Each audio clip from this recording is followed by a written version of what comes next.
I must admit that I too, among hundreds of millions of educated people, was under the impression that the African slave trade was the sole responsibility of the Christian Europeans, the white race. That is, until I started exploring the subject in greater depth, and especially after reading an incredibly enlightening book called The Legacy of Arab Islam in Africa by John Alambila Azuma. My whole perspective and understanding has changed dramatically, and I would like you to tell us more about this subject. The success of Muhammadan Islam in deceiving, misinforming, deforming, and contorting both history and reality over a period of almost 1400 years has been astounding.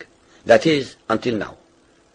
The greatest tragedy about this particular subject is that most of the descendants of African slavery, the black people in the Americas, around the world, as well as among the African blacks, are totally ignorant of the actual facts.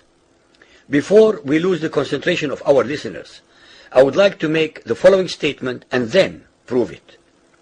That the worst, most inhumane and most diabolical institution of the black African slave trade was initiated, refined, perpetrated, and implemented by the Mohammedan Arabs and later aided and abetted by the black converts to Mohammedan Islam.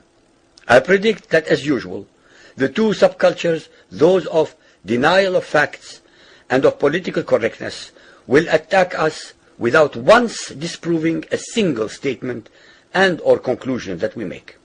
Slavery was not created by the white races, because it has existed throughout human history and practiced by every tribe, culture, civilization, racial group, and religion.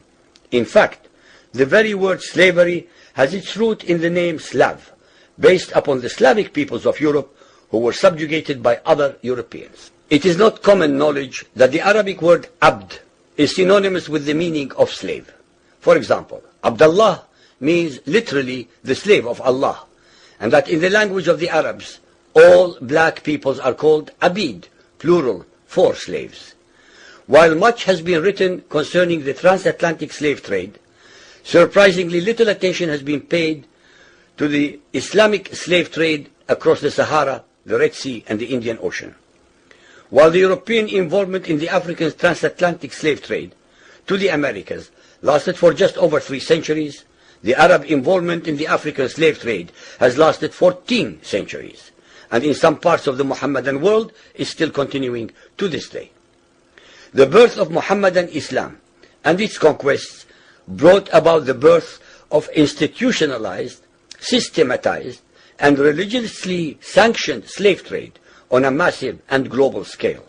In fact, the Quran allows the taking of slaves as booty or reward for wars of aggression against any and all unbelievers, most of the human population. This has led to an enormous number of so-called holy wars, jihad in Arabic.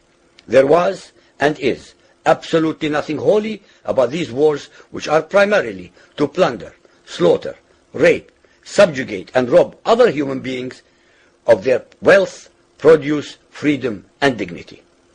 Mohammedan Muslim states and tribes attacked other non-Muslim groups to achieve these objectives. Although Islamic jurisprudence laid down regulations for the treatment of slaves, however, incredible and heinous abuses have occurred throughout the history of Mohammedan Islam.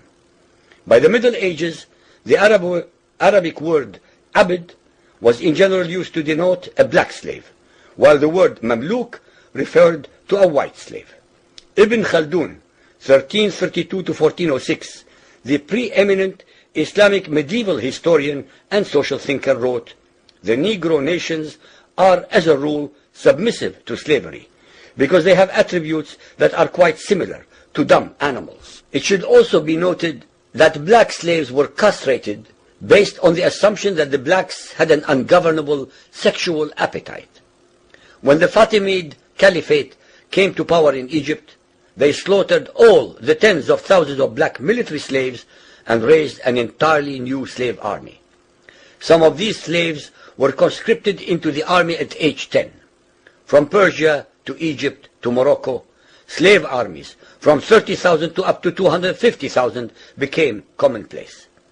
The Islamic slave trade took place across the Sahara Desert, from the coast of the Red Sea, and from East Africa across the Indian Ocean. The Trans-Sahara trade was conducted along 6 major slave routes. Just in the 19th century, for which we have more accurate records, 1.2 million slaves were brought across the Sahara into the Middle East, as well as a further 450,000 down the Red Sea and 442,000 from the East African coastal ports. That is a total of 2 million black slaves just in the 1800s. At least 8 million more were calculated to have died before reaching the Muslim slave markets. A comparison of the Islamic slave trade to the American slave trade reveals some extremely interesting contrasts. While 2 out of every 3 slaves shipped across the Atlantic were men, the proportions were reversed in the Islamic slave trade. 2 women for every man were enslaved by the Muslims.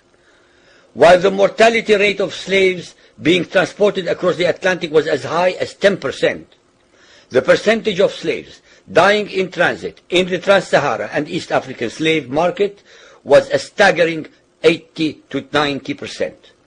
While almost all the slaves shipped across the Atlantic were for agricultural work, most of the slaves destined for the Muslim Middle East were for sexual exploitation as concubines, in harems, and for military service. While many children were born to the slaves in the Americas, the millions of their descendants are citizens in Brazil and the United States today. Very few descendants of the slaves that ended up in the Middle East survived. While most slaves who went to the Americas could marry and have families, most of the male slaves destined for the Middle East were castrated, and most of the children born to the women were killed at birth. It is estimated that possibly as many as 11 million Africans were transported across the Atlantic, 95% of which went to South and Central America, mainly to Portuguese, Spanish, and French possessions. Only 5% of the slaves ended up in what we call the United States today.